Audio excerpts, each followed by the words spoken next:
This is my top strip that I was talking about that I put right over the base cabinets. I'll remove this later and put my shims in the back to pull it off the wall as needed.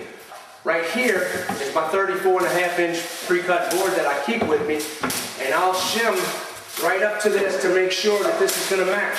You see this touches, I just shove a shim in there until it touches, and I know I'm good. Over here, this floor is a little bit higher, so it fits perfectly right there. Now I know I can take my cabinet, stick it on this back, shove it against here tight, and it's going to be flush with this cabinet. Then I'm going to line these up and clamp them, and then I'll shim the front part. Once I have that done, I screw these together, I get it to where everything's lined up against the wall, and like I said, I'll take this strip off later and go ahead and put my shims back there and snug it up.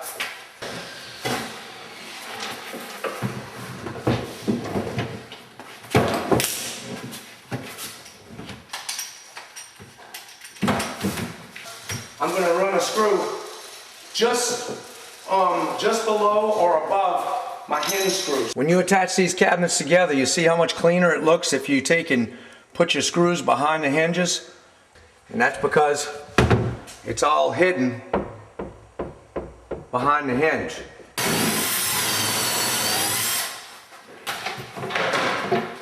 And then I'll run my screw in.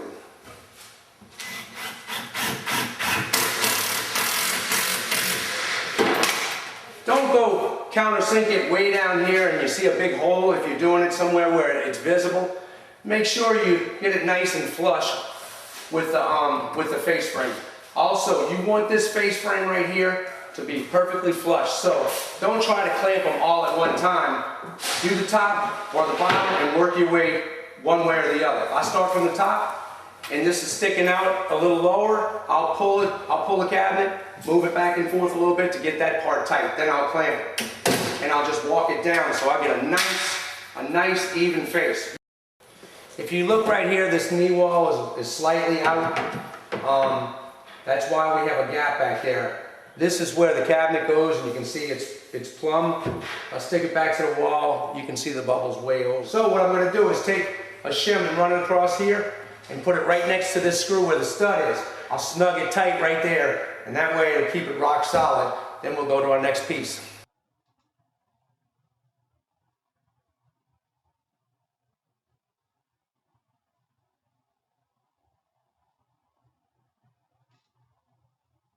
This is not going to touch the back of the cabinet because the cabinet's going to sit forward away from this wall.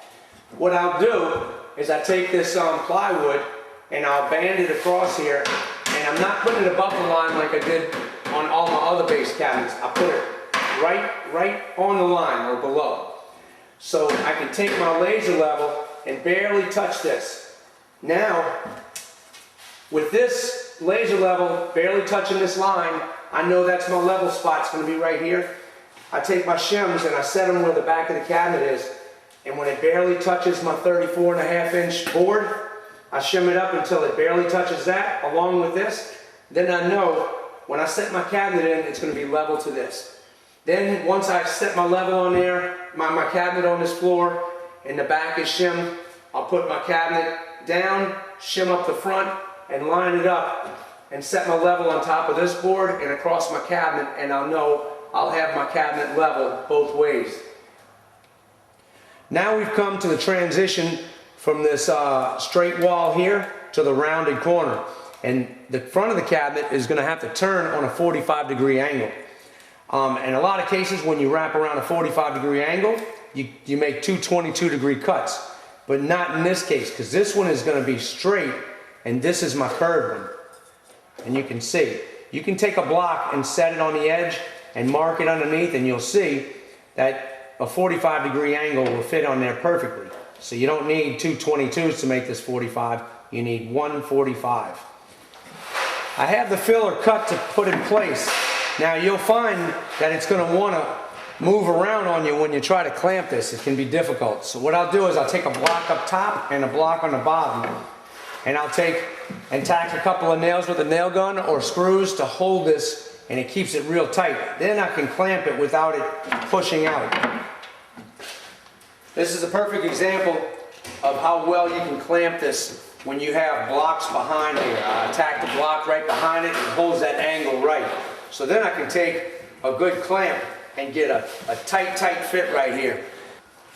Since this cabinet doesn't touch the back wall because of the curvature of the wall, I put a block, a 2x4 block, from the floor up, and I'll be able to take my cabinet and screw into this block from the back side.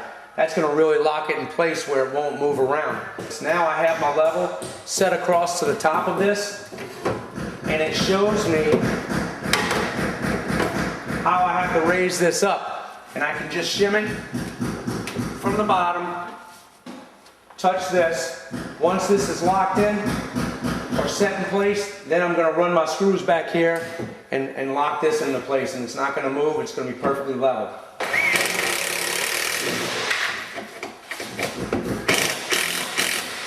The dishwasher is going to go right here. So I measured off 24¼ inches for the face. Your standard dishwashers is going to be 24 inches. I leave a 1/4 inch. That means 1/8 on each side to slide it in and out. I don't like to have it too tight because it's really hard to get out. And 1/8 of an inch's gap is not bad at all. So when I put the brace on the back, I'll take a 2x4 and I rip it down to where it's no wider than the face here from the back part of this out, so the dishwasher won't hit it trying to come back. And I'll screw it right to the wall. I use 3-inch screws, same as the screws that I use to mount my cabinets on the wall. So I put a level on here, run a line down, I run my screws in, and this is going to keep the back real tight. On the front side, down at the bottom, I use epoxy. You can use liquid nail, but liquid nail is going to take about 24 hours to dry. So when I'm on a field, I'll use epoxy, the same type of epoxy that I use for granite. I mix it up, put it on the bottom, and I'll glue that block down, and then I'll be able to tack onto that block.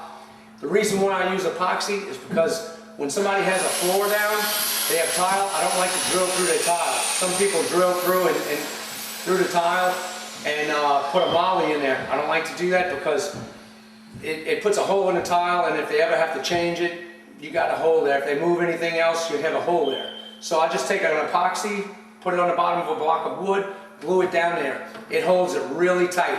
If you ever need to get it off, you can take a hard chisel and pop that off later down the line and just clean it. I rip a small piece of wood and I put it on the top here. This is for your dishwasher. And in order to get it tight and perfect on here, I use these clamps. I'll clamp it real tight and then I'll pre-drill these holes. I start from the top, a little away from where the seam is, and I'll drill down. And then I come in on an angle. I'll slowly walk it in there. You got to get that clamp tight. Slowly walk it in. Then I can take a countersink bit or just a larger drill bit, and I'll take that and I'll run it backwards so it won't bite and tear up the wood. I'll just run it backwards to give me a little countersink. And then I'll put it on an angle.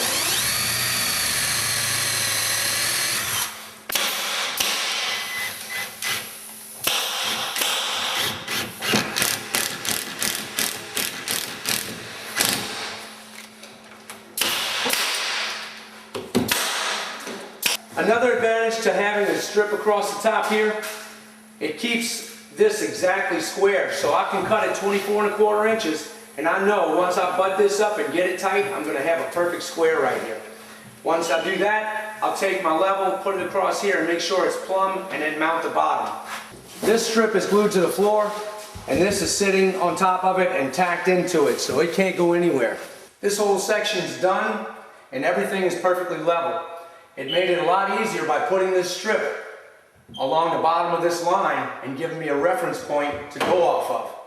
That works a lot better when you're doing a sink or any type of area that's not touching the wall like this is.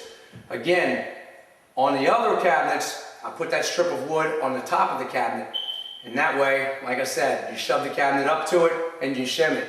It makes it so much easier when you're installing by yourself.